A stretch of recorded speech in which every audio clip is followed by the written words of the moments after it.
ગીરના જંગલના ઝાડવા છીએ. અમારું જંગલ એ સિંહનું ઘર કહેવાય છે.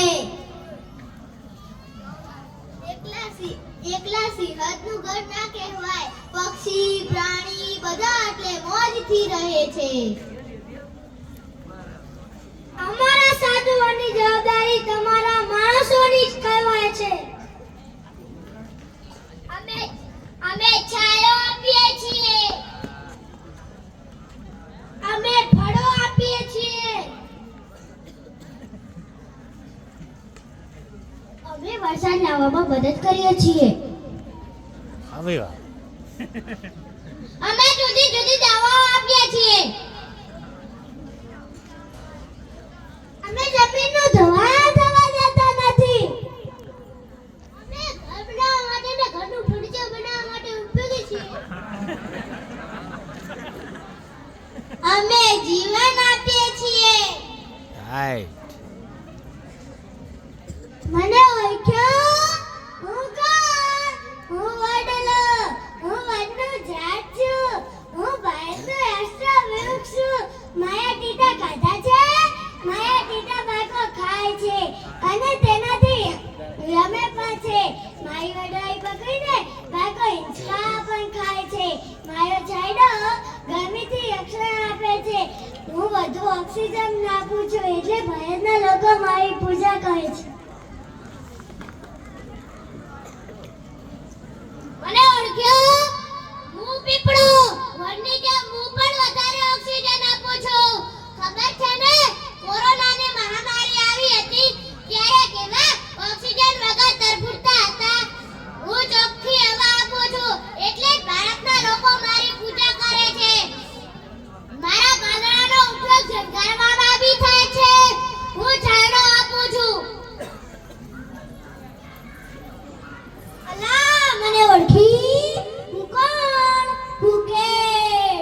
મારા ઝાડના પાન તો ખૂબ જ લાંબા હોય છે. મારું ઝાડ તો દક્ષિણ ભારતમાં વધુ હોય છે. મારા ઝાડના પાન તો હાથીને ખૂબ જ પસંદ છે. તે મારા ઝાડના પાન ખાઈને જ તેનું પેટ ભરે છે. હું પણ બધા વૃક્ષના જેમ ઓક્સિજન આપું છું. તમે બધા મને ઓળખતા જ હશો નહીં ને? હું આંબો.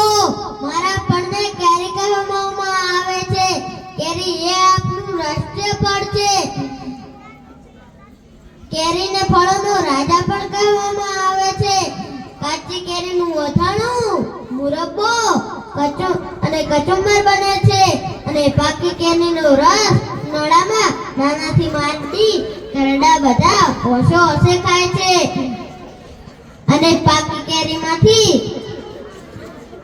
કેન્ડી, શ્રીખંડ અને ખાટા મીઠા પાપડ બને છે. અલ્યા, મને ઓળખ્યો? મને જોઈને કોઈ હે ના કરતા. લીમડો. મારા ઝાડના પાન તો બહુ નાના હોય છે અને કડવા પણ હોય છે. કડવા હોય તેનો મતલબ એવો નહીં કે લીમડા સારા ના કહેવાય. લીમડો તો સારો પણ કહેવાય અને કામનો પણ કહેવાય. મારા ઝાડનું જે દાંતણ હોય છે તે લોકો કેમ કરે છે?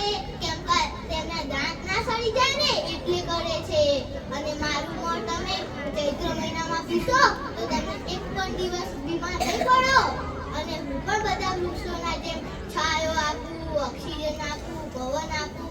અને જે મારી લીંબોળી હોય છે ને તે પાકી થઈ જાય ને તો ખાવાની ખૂબ જ મજા પડે છે.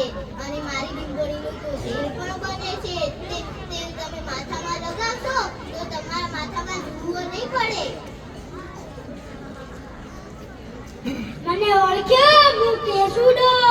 હું છાયો આપું છું, પવન આપું છું, ઓક્સિજન આપું છું, લાકડા આપું છું અને સાથે સાથે કેસરી ફૂલો બી પણ આપું છું. મારા આવવાનો સમય સ્વતંત્ર ઋતુ છે. હવે નજીકમાં સમયમાં મારા ઝાડ પર કેસરી ફૂલો આવશે. મારા ફૂલનો પાણીમાં નાય તમે ના આવતો ચામડીના રોગો ન થાય. નાના બાળકો મારા ફૂલનો રંગ બનાવી તે હોળીમાં રમે છે.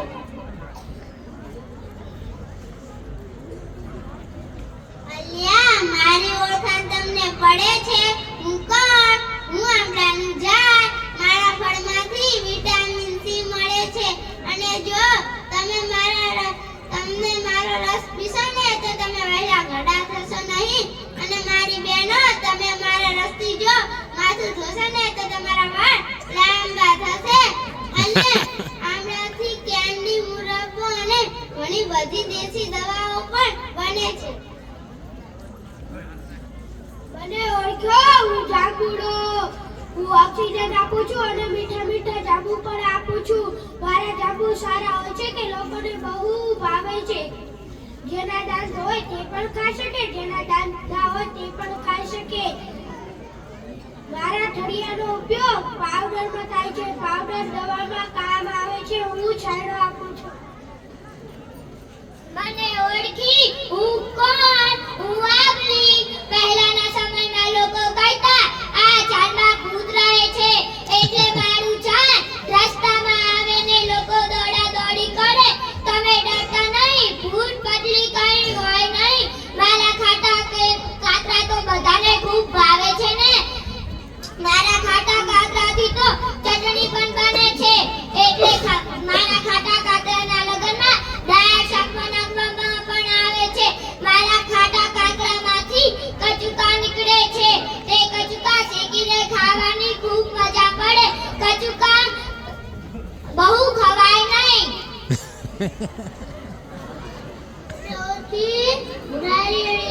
હું દરિયા કિનારે જાઉં છું. દરિયાનું પાણી ખૂબ જ ખારું હોય છે પણ મારું પાણી ખૂબ જ મીઠું હોય છે. મારા ઘરનું નામ નારિયેળ છે. લીલા નારિયેળનું પાણી પીવામાં ખૂબ જ મીઠું હોય છે. સૂકા નારિયેળ ધાર્મિક કામમાં પ્રસાદી તરીકે વપરાય છે. સૂકા નારિયેળના કાટલા સૂકા નારિયેળ તરીકે વપરાય છે. મને ઓળખી? હું કોણ? હું ખજૂરી.